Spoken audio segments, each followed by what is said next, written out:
If you know me at all, you'll know that I'm a big promoter of developing a morning routine. But something that is way less glorified and equally as important is developing a bedtime routine.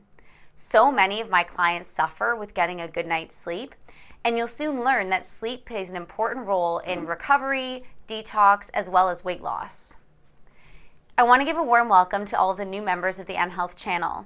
If you'd like to keep receiving weekly content, don't forget to like and subscribe. I'm Jiordana, your holistic nutritionist, and you're watching the N-Health channel to learn health tips, see progress, and finally enjoy life.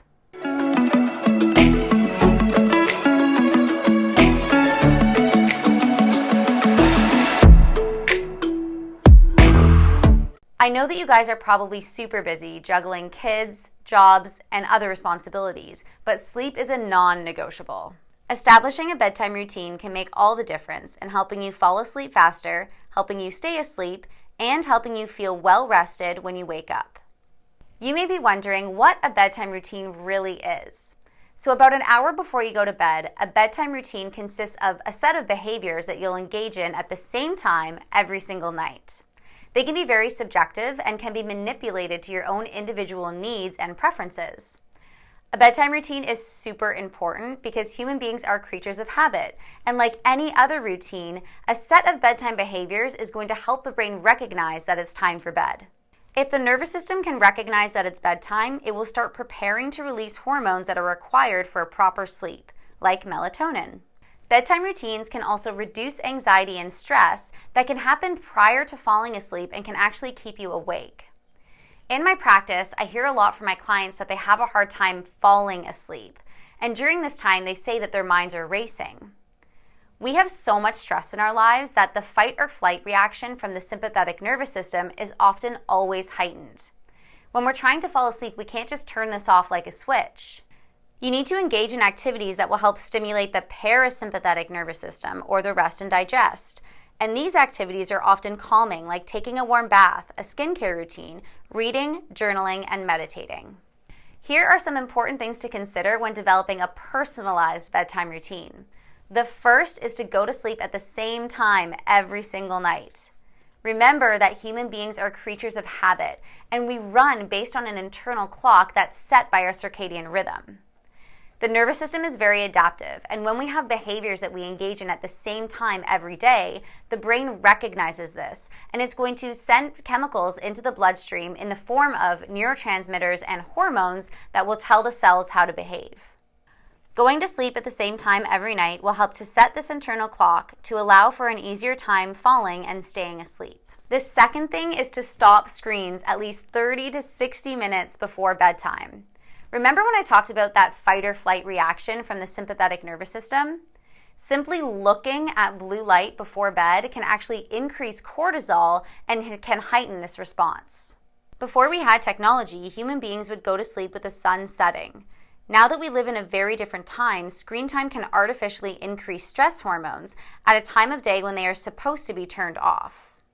It takes hundreds of millions of years for evolution, and although we've industrialized our environment, the human body has not evolved at the same rate, and it simply cannot keep up with all of these artificial changes. If you are having a hard time with this one, there are various apps that you can download on your device which can help to reduce the blue light that is emitted from the screen. I'm often writing my client charts and responding to emails in the evening, so this has been a lifesaver for me. The third thing is playing with your body temperature. So manipulating your body temperature before bed can help you have a better sleep. I've already mentioned the hormone melatonin, and this is a very important hormone that plays an integral role in ensuring that you have a restorative sleep. Melatonin is released in the evenings, and in conjunction with its release, your body core temperature will drop. You can actually mimic this nighttime temperature drop by getting into a warm bath before bed. Your body will heat up from the warm water and naturally cool down quickly as the water evaporates, creating a sensation that makes you feel tired and relaxed.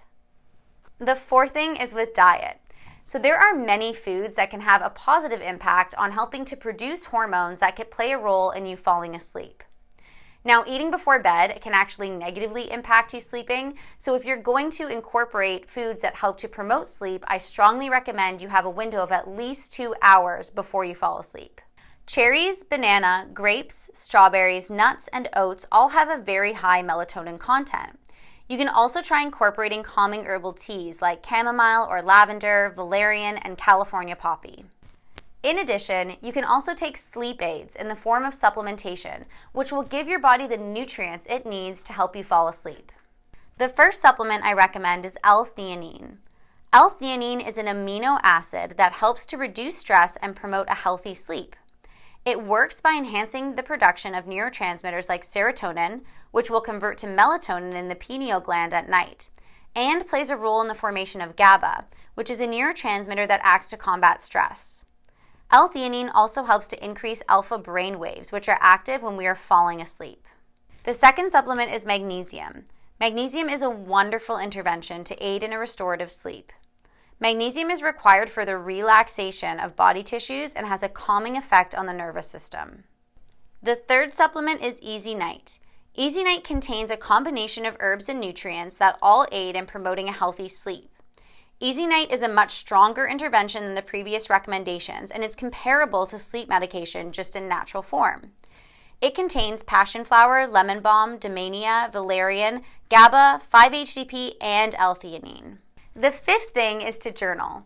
If you are somebody who has a lot on your mind or you experience mental chatter, it is very helpful to get in the habit of journaling before bed. If you picture your life as a barrel, everything that happens to you, all of your experience, all of your demands, everything you need to accomplish, just continue to fill up the barrel until one day it tips over.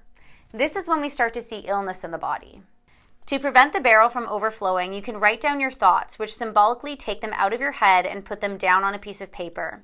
It is an easy way to clear your mind before bed so you can focus on sleeping only. The final recommendation is to make sure that the bedroom, and specifically the bed, is for sleeping and sleeping alone. Other than being intimate, of course.